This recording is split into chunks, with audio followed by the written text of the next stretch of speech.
Hello everyone, my name is Mohideen Khan और आप मुझे देख रहे हैं गैस केमिस्ट्री चैनल पे। तो जैसा कि गाइस आज जो हमारा टॉपिक होने वाला है बहुत ज़्यादा अमेजिंग टॉपिक है। आज हमारा टॉपिक है स्टोइकियोमेट्री के बारे में। उससे पहले अपन कुछ चीज़ें पढ़ लेते हैं जिसका नाम है हमारे पास में determining empirical and molecular formula. इसके बारे में हम डिस्कस कर लेते हैं कि आखिरकार ये क्या होता है। पिछले लेक्चर्स के अंदर हमने परसेंटेज कॉम्पोजिशन के बारे में डिस्कस करा था और आज हम डिस्कस करने वाले हैं कि एम्पिरिकल फार्मूला और मॉलिक्यूलर फार्मूला, यानी कि परसेंटेज कॉम्पोजिशन से अपन एम्पिरिकल फार्मूला और मॉलिक्यूलर फार्मूला तक कैसे पहुंच सकते हैं।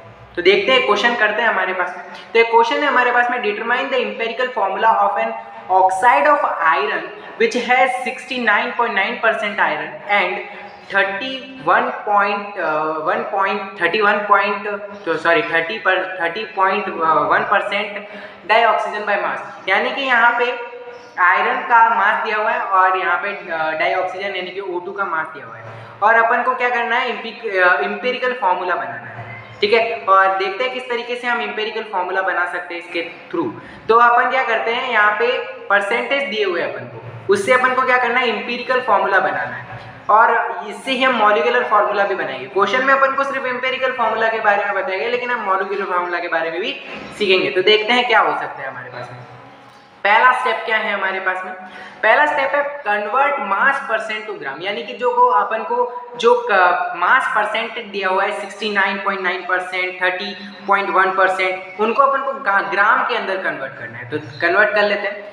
अब क्या कर रहे हैं, सबसे पहले let we have 100 gram of compound. मान लिया कि हमारे पास में 100 ग्राम ऑफ कंपाउंड है, तो उसमें हमारे पास में आयरन कितना होगा और हमारे पास में ऑक्सीजन कितना होगा। तो हमने मान लिया 100% है, तो ये हमारे पास में 69.9 के से मतलब कि 100 में से ही तो है, तो क्या हो जाएगा, हमारे पास में आयरन हो जाएगा 69.9 ग्राम और जो हमारे पास में ऑक्सीजन है वो हो जाएगा 30.1 ग्राम हो जाएगा।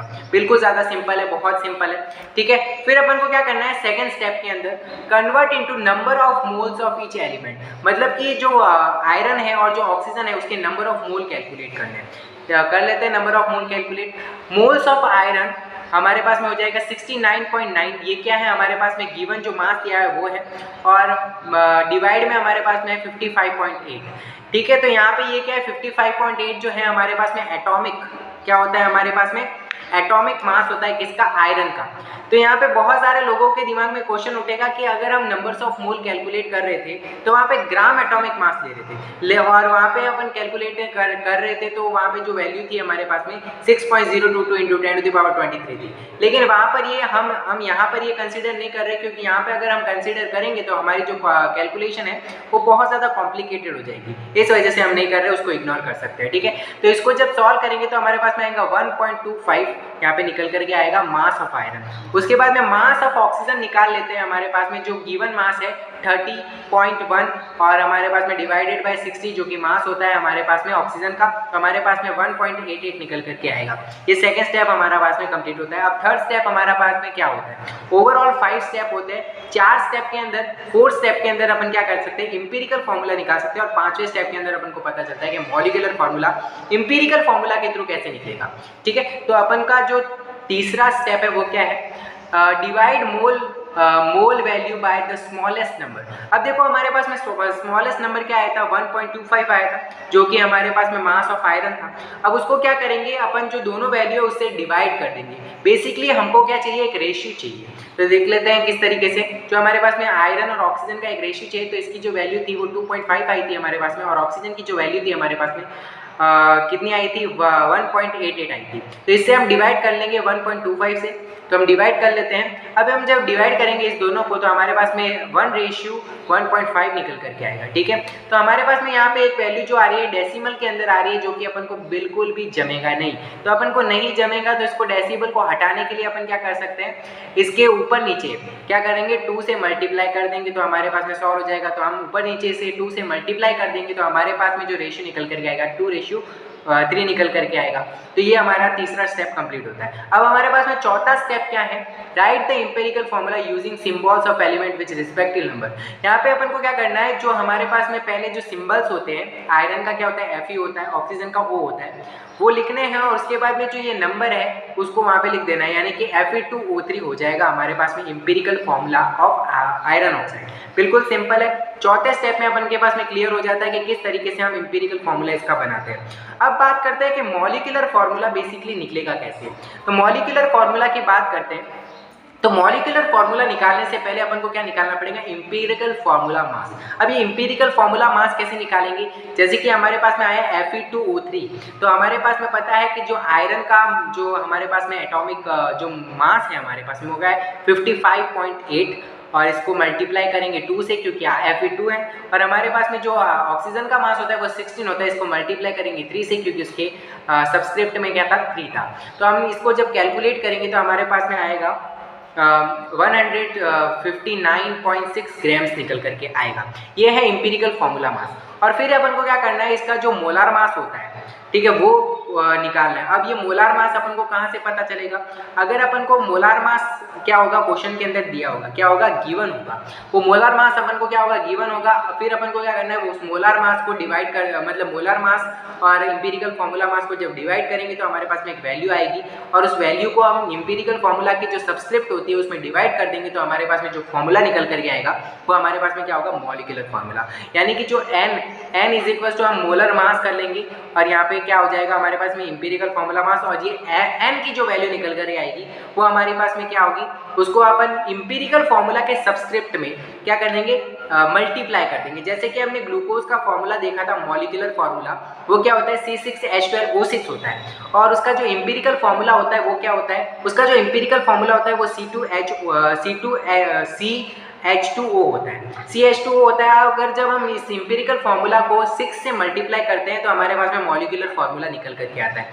इस तरीके से यहाँ पे भी अपन को करना है, जो भी n की वैल्यू आएगी उसको Fe2O3 के सबस्क्रिप्ट में अगर मल्टीप्लाई कर देंगे तो हमारे पास में जो वैल्यू निकल करके आएगी वो होगी, जो हमारे पास में जो फार्मूला निकल करके आएगा वो होगा हमारे पास में आयरन ऑक्साइड का मॉलिक्यूलर फार्मूला।